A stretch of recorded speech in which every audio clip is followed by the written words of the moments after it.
دلچسپ Islamic history کے دیکھنے اور سننے والے ناظرین السلام علیکم۔ آج کی اس ویڈیو میں ہم یہ جانیں گے کہ اللہ تعالیٰ نے حضرت ایوب علیہ السلام کو آزمائش میں کیوں ڈالا۔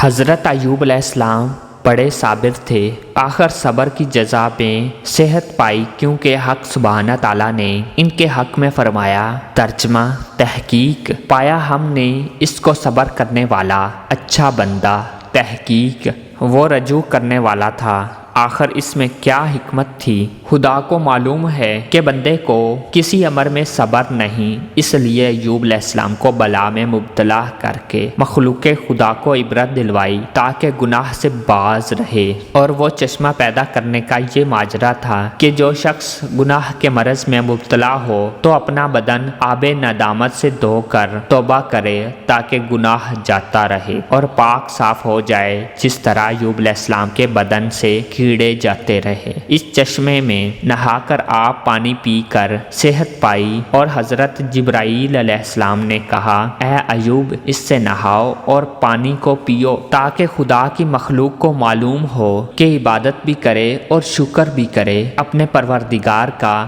پس اے ایمان والو، ہم سب کو بھی ہر وقت خداوند قدوس سے ڈرتے رہنا چاہیے کیونکہ وہ سمیع و بصیر ہے، یعنی وہ ہماری ہر حرکات و سکنات سے بخوبی واقف ہے اور اس سے کوئی چیز پوشیدہ نہیں۔ اس لیے ہم سب کو لازم ہے کہ ہر وقت اس کا شکر ادا کریں اور اس کی دی ہوئی نعمتوں کی قدر کریں اور اس کے حکم کو بجا لانے کی ہر ممکن کوشش کریں۔ اور یہ دنیا آفرینش سے خداوند تعالیٰ کا دستور ہے کہ وہ اپنے نیک بندوں کی آزمائش کرتا ہے۔ چنانچہ البتہ دنیا سے آج تک بحوالہ تواریخ پتہ چلتا ہے کہ ہر زمانے میں اللہ رب العزت نے اپنے نیک بندوں کی آزمائش کی اور پھر اس کے صلہ میں اپنی نعمتوں سے بھی نوازا، جیسا کہ حضرت ایوب علیہ السلام کو آزمائش میں مبتلا کیا اور پھر اپنی بھرپور نعمتوں سے بھی نوازا۔ چنانچہ حضرت ایوب علیہ السلام اپنی رسالت و نبوت میں 48 برس اور زندہ رہے، پھر انتقال فرمایا۔